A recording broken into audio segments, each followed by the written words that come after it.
হর হর মহাদেব। আজকের ব্লগটা শুরু করছি বাবা মহাদেবের নাম নিয়ে, কারণ আজকের ব্লগটা সম্পূর্ণটাই তাঁকে ঘিরে। যতটুকু করেছি, যতটুকু পেরেছি, সবটাই তার আশীর্বাদে। আশা করি তোমরা সবাই ছবিগুলো দেখেছো। তবুও বলি, আজকে আমাদের ভাবনা নৃত্য শিক্ষা কেন্দ্রের পক্ষ থেকে তারকেশ্বরগামী জলযাত্রীদের উদ্দেশ্যে প্রত্যেক বছরের মতো একটা জলছত্রের আয়োজন করা হয়েছিল। আর এই হলেন আমাদের স্বয়ং মহাদেব, আমাদের জলছত্রের মূল আকর্ষণ। এরকম আকর্ষণ কিন্তু অন্য কোনো জায়গায় তোমরা দেখতে পাওনি, আমরাও পাইনি। তাই আমরা ভেবেছিলাম এমন কিছু করতে হবে যাতে সবাই আমাদের কাছে আসেন। আর এই দেখো, এসেই কিন্তু আমরা গোছগাছ করতে শুরু করে দিয়েছি। প্রায় 20 কেজি মতো পেয়ারার অর্ডার ছিল, সেগুলো এখানে আনা হয়েছে। প্রত্যেকটা প্যাকেট থেকে বার করে গামলায় ভরা হচ্ছিল। আর আমরা একা নই, আমার সঙ্গে আমার ছানাও কিন্তু হাত লাগিয়েছে। সবাই মিলে কাজ করার মজাই আলাদা।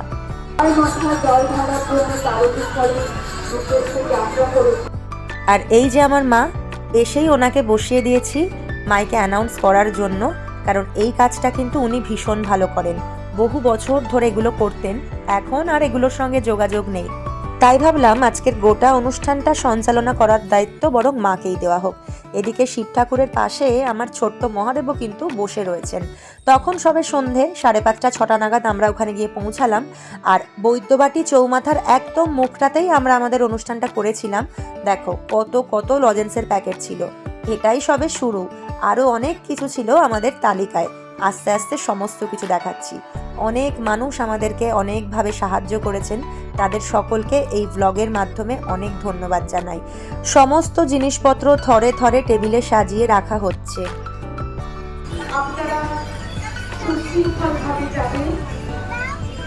আর আরেকজনকে দেখেছো, কিছুতেই ও মাকে বলতে দেবে না, মাইকটা নাকি ওনার হাতেই দিতে হবে।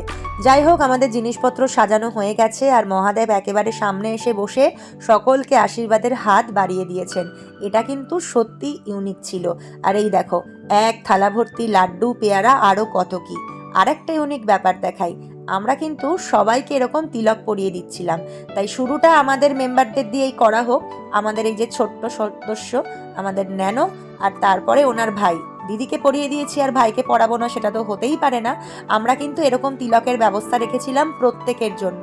আর এটা কিন্তু সত্যি কথা বলতে ভাইরাল হয়ে গেছে। আর এরপর দেখো, আরও একটা পুচকে নাচের ক্লাস থেকে সোজা চলে এসেছিল এখানে। আমাদের সমস্ত ছাত্রছাত্রীদেরকেই আসতে বলা হয়েছিল, তবে অনেকে এসেছিল, আবার অনেকে আসতে পারেনি। এমনিতেও ওয়েদার খুব একটা ভালো ছিল না। যাই হোক, তারপর দেখো মোটামুটি টেবিল রেডি হয়ে গেছে। আর সবার আগে উদ্বোধন করা হলো এই ক্ষুদে সদস্যদের দিয়ে। ওদেরকে বললাম তোমরা একটু লজেন্স দাও সবাইকে। ব্যাস, ওরাও সবাই মিলে চলে গেল লজেন্স দেওয়ার জন্য। আর বাচ্চাদের হাত থেকে লজেন্স নিতে কিন্তু সবাই বেশ আগ্রহী ছিল।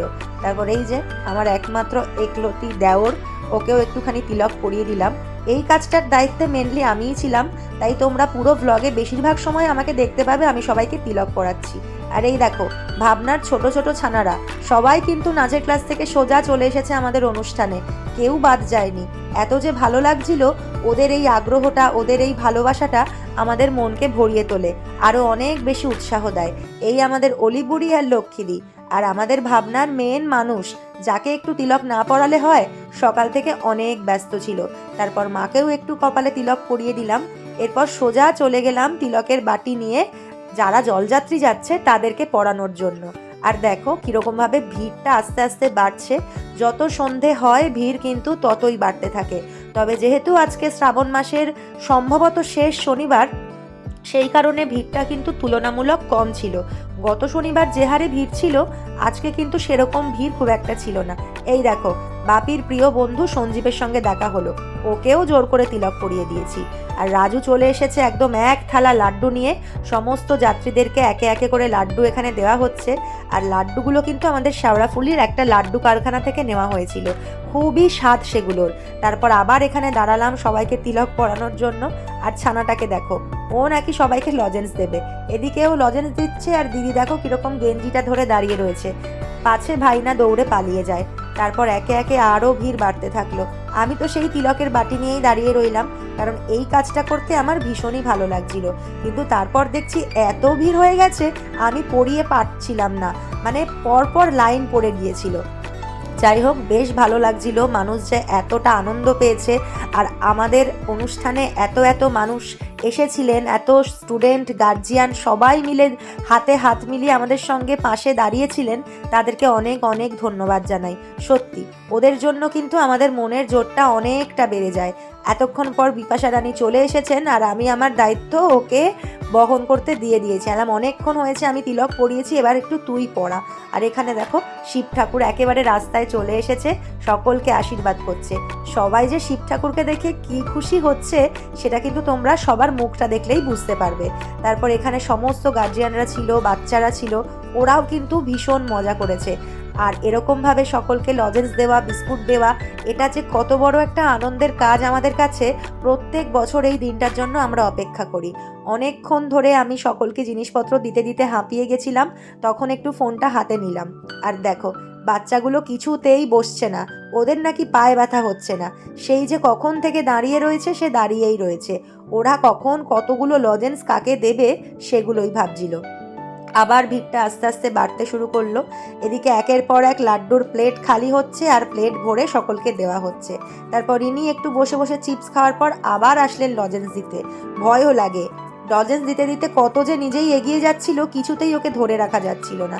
যাই হোক, তারপর দেখো কত সুন্দর সাজিয়ে নিয়ে সকলে মিলে যাচ্ছে তারকেশ্বরের উদ্দেশ্যে। এরপর ওখানে আমি চলে গেলাম একটা বড় বিস্কুটের ট্রে নিয়ে, ট্রে বলবো না, একটা বিস্কুটের পেটি নিয়ে। সেখানে অনেক বিস্কুট ছিল, তবে একটা না, প্রায় 10-12টা পেটি আমাদের নেওয়া হয়েছিল। তো মানুষজনকে বিস্কুট দিচ্ছিলাম, যতটুকু আমাদের নিজেদের সামর্থ্য আর যতটুকু আমাদের বন্ধুরা, আমাদের পরিচিত মানুষরা আমাদেরকে সাহায্য করেছে, সেই সাহায্য নিয়েই কিন্তু প্রত্যেক বছর আমরা এই অনুষ্ঠানটা করে থাকি। আর মন থেকে চেষ্টা করি মানুষের জন্য কিছু করার, আর ভবিষ্যতেও যেন আমরা এভাবে প্রতিটা বছর এই অনুষ্ঠানটা করতে পারি। ঈশ্বরের কাছেই একটাই প্রার্থনা করি। পায়ে হেঁটে তারকেশ্বর যাওয়ার সাহস আমার নেই, তবু যারা যাচ্ছে তাদের সঙ্গে এইটুকু সময় কাটানো, এটাই যেন আমার অনেক অনেক ভাগ্যের ব্যাপার। যাই হোক, শেওড়াফুলিতে না আসলে তো এই দিনগুলোর প্রত্যক্ষদর্শী আমি কোনোদিনও হতে পারতাম না, তাই এটাও কিন্তু আমার বিশাল একটা ভাগ্যের ব্যাপার। তারপর বেশ কিছুটা সময় পার হওয়ার পর আমাদের অতিথিরা একে একে আসতে শুরু করলেন। সবার প্রথমে বরণ করে নিলাম আমাদের পিন্টু কাকুকে, আমাদের ভীষণ ভীষণ কাছের একজন মানুষ, আমাদের শেওড়াফুলির পিন্টু কাকু আমাদের চেয়ারম্যান। আর কাকু বলছে এই ছবি তোল ছবি তোল। যাই হোক, কাকুর সাথে আমাদের অন্যরকমই সম্পর্ক। ভীষণ মানুষটা আমাদের পাশে থাকেন, সাহায্য করেন যে কোনো পরিস্থিতিতে। আর তারপরে আরেকজনকে তোমাদের সঙ্গে আলাপ করাই, আশা করি তোমরা শেওড়াফুলির মানুষরা ওনাকে সবাই চেনো, আমাদের প্রিয় শতরূপাদি। শতরূপাদির কথা যত বলবো ততই কম বলা হবে। সব থেকে বড় কথা, এত সুন্দর জায়গাটায় যে আজকে আমরা অনুষ্ঠানটা করতে পারছি, তার পুরো ক্রেডিটই কিন্তু শতরূপাদির। দিদি যদি না থাকতো এত সুন্দর জায়গাটা আমরা পেতাম না। তাই দিদির জন্য অনেক অনেক ভালোবাসা রইল, আর স্পেশাল থ্যাঙ্কসও দিদির জন্য একটা থাকলোই। এই মানুষটাও যে কোনো পরিস্থিতিতে যখন ডাকি তখন পাশে পাই, যখন সাহায্য চাই তখন তাকে পাশে পাই। তাই এই ভালোবাসাগুলো সম্পূর্ণ আলাদা। আরেকজন প্রিয় দিদি সম্পাদি, উনিও বৈদ্যবাটি পৌরসভার কাউন্সিলর। তো এত মানুষজন, এত মানুষের ভালোবাসা আমাদের সঙ্গে রয়েছে, তাই আমাদের এগিয়ে যাওয়াটা আশা করি খুব একটা কঠিন কাজ নয়। প্রতিটা মানুষ প্রতিটা মুহূর্তে আমাদের সঙ্গে থাকেন। আরও একজন প্রিয় মানুষ, এটা হচ্ছে মঞ্জুর দা। ইনি তো আমাদের নিজের দাদা, নিজের ঘরের লোক, কি আর বলবো, পরিবারের মতন প্রতিটা মানুষ। তাই সকলকে একটু বরণ করিয়ে তিলক পরিয়ে নেওয়া হলো। ওদিকে মা করছে অ্যাঙ্কারিং। আরেকজন প্রিয় মানুষ দেবরাজ দা। সকলে এসেছিলেন, অনেক মানুষ আসতে পারেননি, কারণ এরকম অনুষ্ঠান বিভিন্ন জায়গায় হচ্ছে, সকলকে হয়তো সেখানে যেতে হচ্ছে, তাই সকলে মিলে সমস্ত জায়গায় যাওয়াটাও অসুবিধা। তাও ওরা অনেকক্ষণ আমাদের সঙ্গে ছিলেন, অনেক অনেক গল্প করলাম, তাদের সঙ্গে সময় কাটালাম, তারা আমাদের সঙ্গে থাকলেন। আর এই দেখো পেছনে আমাদের মহাদেব, সকলের সঙ্গে একটু ছবি তোলা হলো। তারপর ছোটুদাও এলো, তাকে একটু বরণ করে নিলাম। এরপর আরও একটা জিনিস তোমরা দেখো, এই মানুষগুলো কিন্তু নিজেদের অন্যান্য গুরুত্বপূর্ণ কাজ ফেলেও কতখানি সময় আমাদের সঙ্গে ছিলেন এবং আমাদের সঙ্গে হাতে হাত মিলিয়ে সকলকে জিনিসপত্র দিচ্ছিলেন। জল, বিস্কুট, লজেন্স, লাড্ডু, অনেকটা সময় ওনারা প্রত্যেক বছর আসেন এবং প্রতি বছর এভাবেই আমাদের সাথে থাকেন। তাই এটাও কিন্তু আমাদের বিশাল একটা বড় প্রাপ্য। তারপরেই ঘটলো সেই অঘটন, নামলো মুষলধারে বৃষ্টি। ব্যাস সবাই আমরা রাস্তা থেকে চলে আসলাম এই শেডের তলায়। অন্যান্য বার কিন্তু আমাদের শেড থাকে না, কিন্তু আবারও বলি শতরূপাদির জন্য আমরা এত সুন্দর একটা জায়গা এবছর পেয়েছি। আর শেডের তলায় দাঁড়িয়েই কিন্তু আমরা সমস্ত মানুষকে আমাদের সাধ্য মতো জিনিসপত্র দেওয়ার চেষ্টা করছিলাম। এত বৃষ্টি, ভাবছিলাম ওদের যে কি কষ্ট হবে, আবার ভাবলাম বৃষ্টি হয়ে গরম তো বরং একটু কমলো, একটু ওদের আরামই হবে। আর জিনিস দিতে দিতে আমি অর্ধেক ভিজেই গেছি, কারণ এত বৃষ্টির ছাট আসছিল গায়ে। তবুও দেখো বৃষ্টির মধ্যেও কত মানুষ, তারা কিন্তু কেউ ছাদের তলায় দাঁড়ায়নি, প্রতিটা মানুষ হেঁটে হেঁটে চলছিল সামনের দিকে। যাই হোক, আমাদের জিনিসের ভাণ্ডারও প্রায় শেষ হয়ে আসছে। অনেক সন্ধ্যেবেলা থেকে শুরু করেছিলাম, আস্তে আস্তে জিনিসপত্র শেষ হয়ে চলেছে। যখন জিনিসগুলো শেষ হবে তখনই আমরা বন্ধ করে দেব। আরও একটা বছরের অপেক্ষা, আরও একটা বছর পর এই দিনটা আমাদের জীবনে আসবে। তবুও যতক্ষণ থাকছি জিনিসপত্র দিতেই থাকছি। আরেকজনকে দেখাই, শত বৃষ্টির মধ্যেও ইনি কিন্তু ঠিক এসে পৌঁছেছেন, আমাদের প্রিয় সৌমেনদা।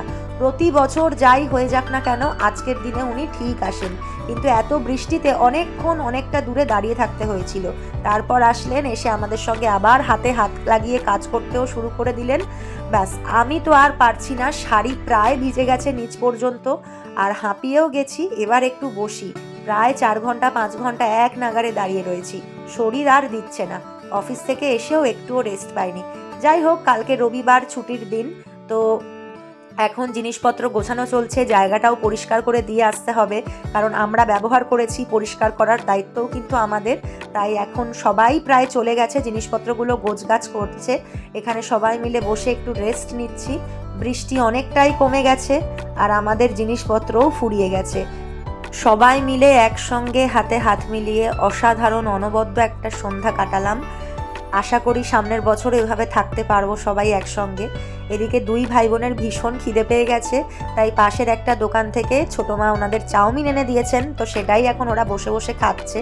খিদে যে আমারও পায়নি তা নয়, তাই জন্য দেবকুমার পাশে একটা দোকান থেকে ভেজিটেবিল চপ নিয়ে এসেছিল, তো এখন যে কজন আছি সবাই মিলে সেটাই খাওয়া হবে।